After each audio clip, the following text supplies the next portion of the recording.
Hello, Iris J here with Madrona's Pulse Teachings.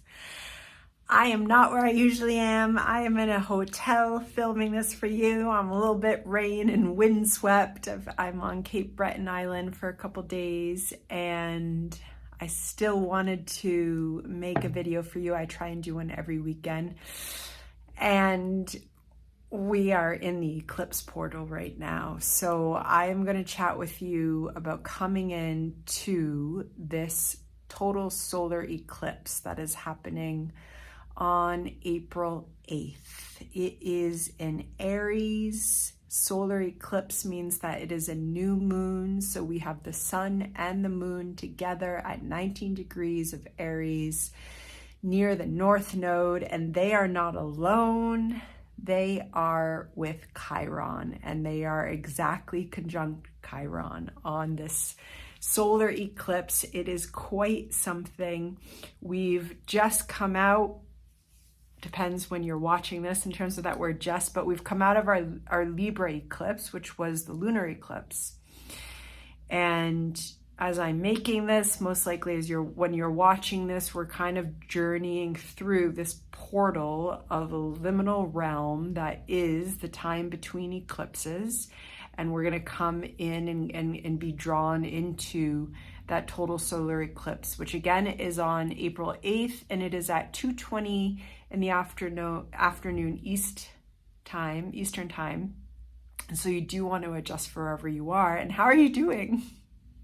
How are you doing here in the eclipse portal? It is a bit much for some folks. It's a lot of energy. There's a lot going on. Eclipse time in general is a time of endings and closings. It's a liminal realm. It is a time when we do say that we are working with some karmic patternings, imprints, soul drives. Might also, as we come into the total solar eclipse, we might be hearing some more soul drives, soul openings. Hearing is also remembering. This is an incredible time to come into a deep remembering. And that is every eclipse season. This one especially because Ceres, our Earth Mother, divine feminine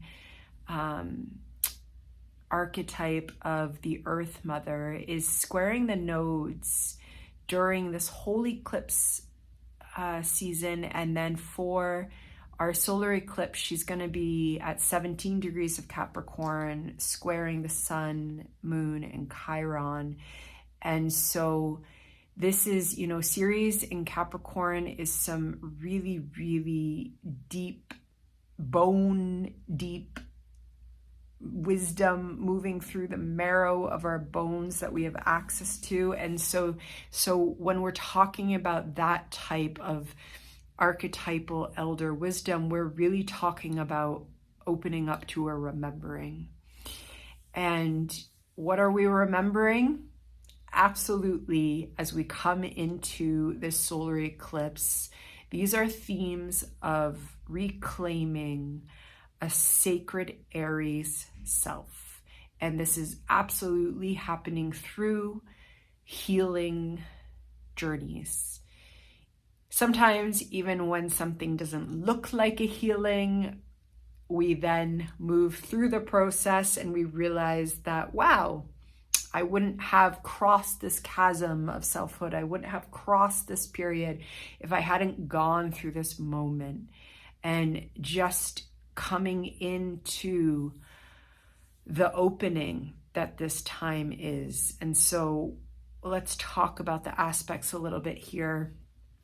And we've got the sun, moon, and Chiron together. Like, that's enough for us to talk about for quite a while, but just in Aries. And so this is, this opening potentially of a deep wound. This is Aries. This is our primal fire. This is our primal sense of self. This is especially a time for healing the parts of our selfhood that have been driven by fear, that have been driven by a pure sense that self-worth comes from a competitive environment, and participating in that competitive kind of climb my way to the top, gotta be the best, that whole narrative. That is the Aries fear drive that wants to heal.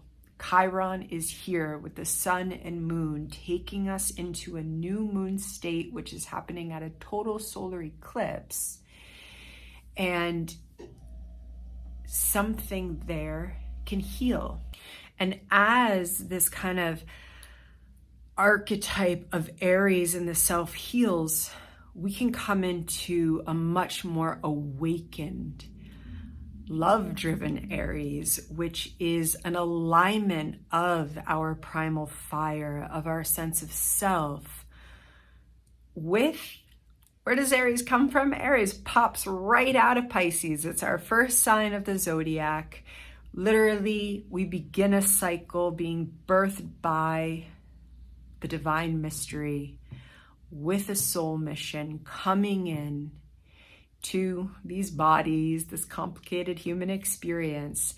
And yet when we heal that Aries fear-driven, and when Aries is fear-driven, it's not thinking, it's not stepping back and saying, okay, rationally, I might be projecting the situation that happened 20 years ago because that's when I learned to form this type of attachment. No.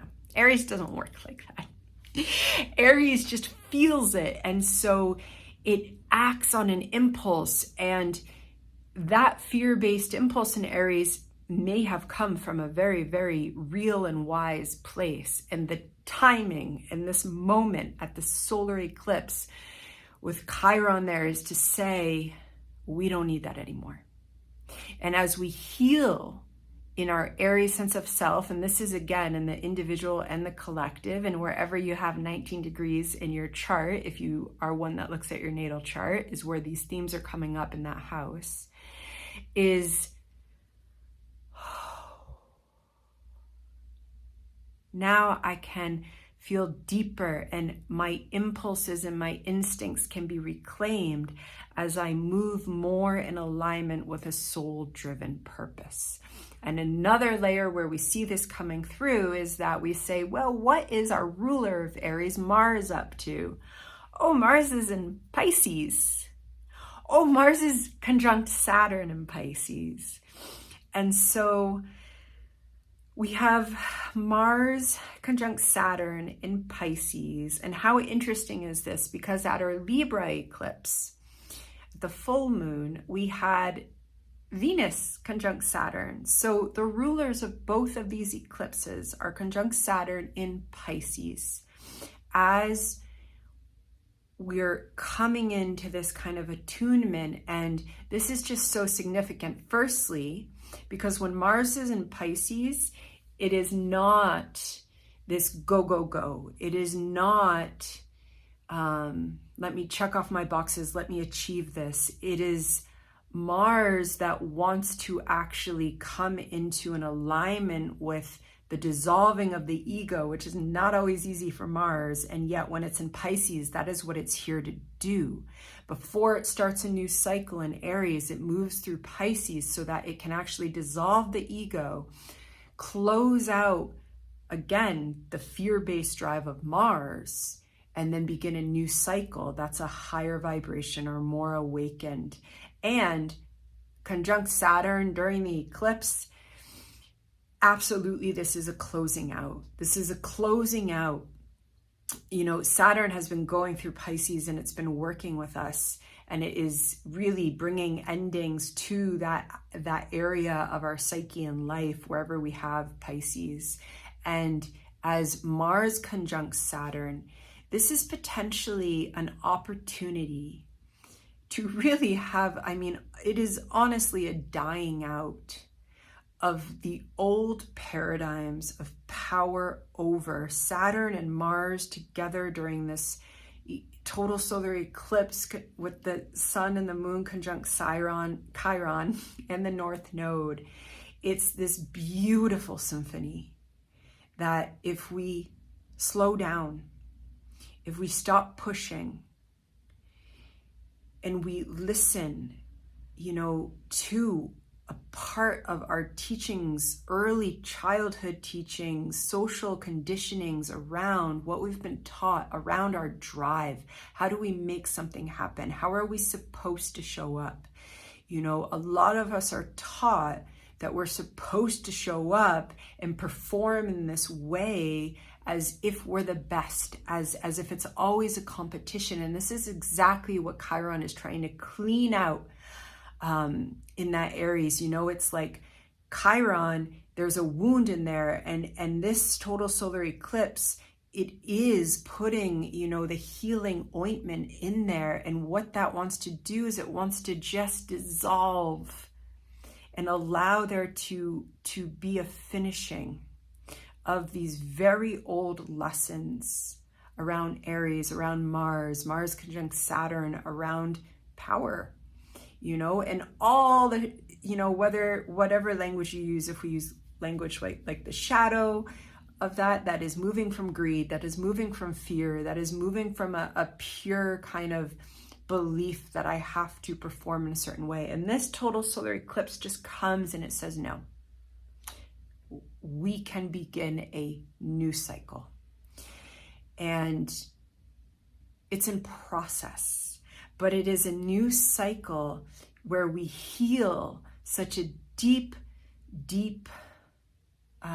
experience of our sense of self. And we emerge in a new life, however that's showing up. And then that is going to be impacted later in April by Uranus and Jupiter, who are very close together already during this eclipse. They are in Taurus.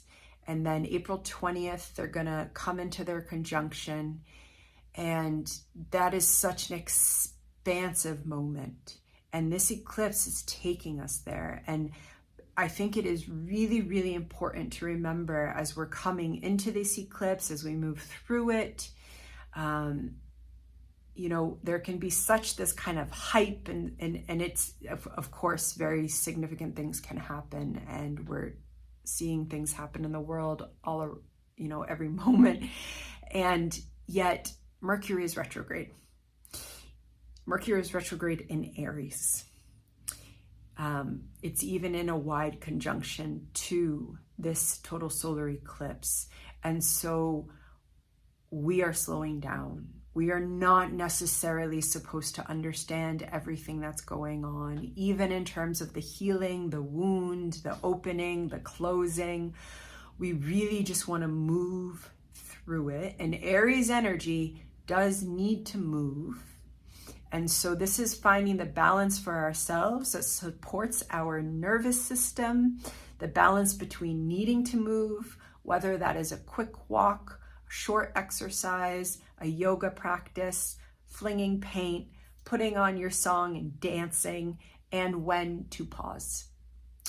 And the thing about Aries is, especially with these signatures, it could be a quick discharge and then we might need to rest. We might, and that discharge can also come from a rant in a journal, probably not at a person in a journal, or talking out in the car, driving alone. So much can get worked out driving alone in the car. But just allowing ourselves to process, to move through the experience with awareness that stuff is going on, that there is healing. And again, how an eclipse impacts us, how personal it is, depends upon our own chart, where we are geographically in relation to the path of the eclipse, and just moving with it and receiving. And it's just so incredible that Chiron is conjunct the sun and the moon during this total solar eclipse. And so you can also really come into a practice of being quite intentional about what does it feel? What feels like it wants to heal? What feels like it wants to emerge in a new way? What part of yourself is being called? And there most likely is a calling a part of ourself forth. And we will journey through the eclipse. We will move into the Uranus-Jupiter conjunction, which is huge. Mercury is retrograde throughout that as well. So we're just in process, moving slowly with little quick bits when we need them. And I will be back with another video on the eclipse before we get there. And I'm going to sign off from my hotel room and be well.